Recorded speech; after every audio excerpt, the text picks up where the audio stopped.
নমস্কার বন্ধুরা, সোনার কিচেন ঘরে তোমাদেরকে স্বাগত জানাই। আজ আমি তোমাদেরকে খুবই মজাদার একটা চপের রেসিপি বানিয়ে দেখাবো। তো এই রেসিপির ভিডিওটি পুরো দেখার অনুরোধ রইল। আর রেসিপিটি যদি ভালো লাগে কমেন্ট করো, লাইক শেয়ার সাবস্ক্রাইব করে আমার পাশে থেকো। যারা এখনও পর্যন্ত আমার চ্যানেলটিকে সাবস্ক্রাইব করেছো তাদেরকে অসংখ্য ধন্যবাদ। আর যারা এখনও আমার চ্যানেলটিকে সাবস্ক্রাইব করোনি, অনুরোধ রইল আমার চ্যানেলটিকে সাবস্ক্রাইব করে আমার পাশে থাকার জন্য। আর যারা ফেসবুক পেজ থেকে দেখছো তাদের কাছে অনুরোধ রইল ফেসবুক পেজটা একটা লাইক দিয়ে একটু ফলো করে দেওয়ার জন্য। তো চপটি বানানোর জন্য এখানে দেখো আমি লঙ্কা নিয়ে নিয়েছি। এই লঙ্কাটাতে কিন্তু ঝাল হয় না, তো এই লঙ্কাটা নিয়ে নিয়েছি। আজ আমি এই লঙ্কাটা দিয়ে চপ বানাবো। তো লঙ্কাটা দেখো আমি এইভাবে মাঝখান দিয়ে একটু কেটে নিলাম। নেওয়ার পর আমি হাত দিয়ে মাঝখানে যে দানাগুলো থাকে দানাগুলো আমি তুলে নেব। তো এখানে দেখো লঙ্কাটা এইভাবে আমি কেটে দানাগুলো পরিষ্কার করে নিচ্ছি।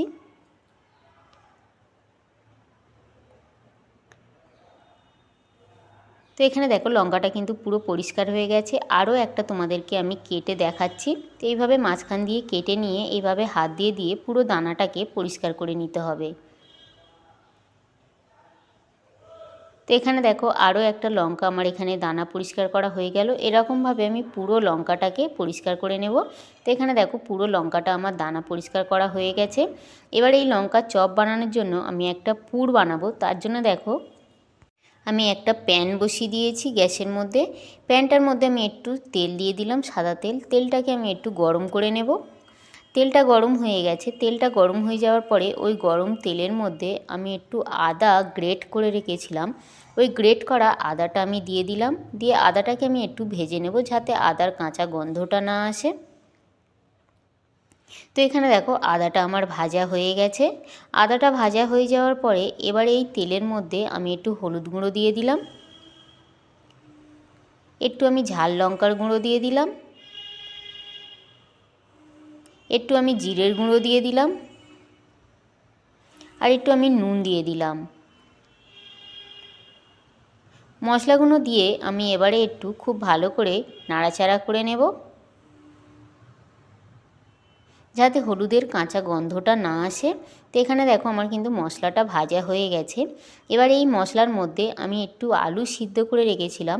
সিদ্ধ করা আলুটাকে আমি খুব ভালো করে ম্যাশড করে নিয়েছি। ওই ম্যাশড করা আলুটাকে আমি দিয়ে দিলাম মশলাটার মধ্যে। মশলাটার মধ্যে আলুটা দিয়ে খুব ভালো করে মশলার সঙ্গে আলুটাকে আমি মিশিয়ে নিলাম। তো এখানে দেখো আলুটা কিন্তু মশলার সঙ্গে খুব ভালো করে মেশানো হয়ে গেছে। আলুটা খুব ভালো করে মেশানো হয়ে যাওয়ার পরে ওই আলুর মধ্যে আমি বাদাম একটু ভেঙে রেখেছিলাম, ওই ভাঙা বাদামটা দিয়ে দিলাম। আর একটু আমি ফ্রেশ ধনেপাতা দিয়ে দিলাম। ধনেপাতা আর বাদামটা দিয়ে আবারও আমি আলুর সঙ্গে খুব ভালো করে মিশিয়ে নেব। এই ধনেপাতা আর বাদামটা দিলে কিন্তু এই চপটা খেতে ভীষণই ভালো লাগে। তো ধনেপাতা আর বাদামটা দেওয়ার পরে এখানে কিন্তু আমার আলুর পুরটা পুরো রেডি হয়ে গেছে। তো এখানে দেখো আলুর পুরটা রেডি হয়ে যাওয়ার পরে আলুর পুরটাকে আমি একটু ঠান্ডা করতে দেব। তারপরে দেখো এখানে আমি একটা ঢাকনা দেওয়া এইভাবে লম্বা একটা টিফিন বক্স নিয়েছি। এবার আমি এই বেসনটা গুলে নেব এই লম্বা টিফিন বক্সের মধ্যে। তোমরা তোমাদের সুবিধা অনুযায়ী যে কোনো বাসনের মধ্যে বেসনটা গুলে নিতে পারো। তো এই টিফিন বক্সের মধ্যে দেখো আমি একটু বেসন দিয়ে দিলাম, একটু আমি হলুদ গুঁড়ো দিয়ে দিলাম, একটু আমি ঝাল লঙ্কার গুঁড়ো দিয়ে দিলাম, একটু আমি নুন দিয়ে দিলাম, সামান্য পরিমাণে একটু আমি খাওয়ার সোডা দিয়ে দিলাম।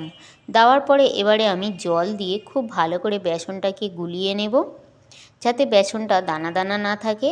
তো এখানে দেখো জলটা কিন্তু অল্প অল্প করে দিতে হবে, একেবারে দিলে বেসনটা কিন্তু একদম পাতলা হয়ে যাবে, তখন কিন্তু চপটা আর ভালো হবে না। তো এখানে দেখো আমার কিন্তু বেসনটা গোলা হয়ে গেছে। আর ঘনত্বটা আমি এইভাবে রেখে দিয়েছি, খুব বেশি পাতলা নয় আর খুব বেশি গাঢ় নয়। তো এখানে দেখো বেসনটাও আমার গোলা হয়ে গেছে। এবারে যে আমি আলুর পুরটা বানিয়েছিলাম ওই আলুর পুরটা আমি এই লঙ্কার মধ্যে ভরে দেব। তো এইভাবে দেখো লঙ্কার মধ্যে আমি পুরো আলুর পুরটা এইভাবে হাত দিয়ে ভরে দিলাম। তো এখানে দেখো আলুর পুরটা কিন্তু আমি লঙ্কার মধ্যে খুব ভালোভাবে ভরে দিয়েছি। তো এইভাবে কিন্তু আলুর পুরটা দিয়ে লঙ্কাটা এইভাবে ভরে নিতে হবে। তো এখানে আমার একটা লঙ্কা রেডি হয়ে গেছে, আরও একটা লঙ্কার মধ্যে আমি আলুর পুরটা ভরিয়ে তোমাদের দেখাচ্ছি। তো এখানে দেখো আরও একটা লঙ্কার মধ্যে আমি আলুর পুরটা ভরে দিলাম, আর এইভাবে কিন্তু একটু হাত দিয়ে চেপে চেপে আলুর পুরটাকে ভরে দিতে হবে লঙ্কার মধ্যে। তো এখানে দেখো আরও একটা হয়ে গেছে। তো বাকি লঙ্কাগুলোও আমি একইভাবে আলুটা ভরে নেব। তো এখানে দেখো বাকি লঙ্কাগুলোও আমি আলু ভরে নিয়েছি। নেওয়ার পরে এখানে দেখো আমি যে বেসনটা গুলে রেখেছিলাম, এবার ওই বেসনের মধ্যে একটা করে লঙ্কা এইভাবে ডুবিয়ে ডুবিয়ে আমি পুরো লঙ্কাটার গায়ে বেসনটা ভরে নেব। তো এখানে দেখো লঙ্কাটার মধ্যে পুরো বেসনটা ভরা হয়ে গেছে। আর এদিকে দেখো আমি গ্যাসের মধ্যে একটা কড়াইতে আমি তেল গরম করতে দিয়েছি, আর তেলটাও কিন্তু গরম হয়ে গেছে। তবে তেলটা কিন্তু খুব বেশি গরম করলে চলবে না, হালকা একটু গরম করে নিয়ে এই চপগুলো ছেড়ে দিতে হবে। খুব বেশি গরম হলে লঙ্কাটার গাটা কিন্তু পুড়ে যাবে, আর লঙ্কাটার ভিতরটা কিন্তু কাঁচা রয়ে যাবে। তো এইভাবে কিন্তু হালকা একটু গরম করে নিয়ে চপগুলো কিন্তু একে একে ছেড়ে দিতে হবে।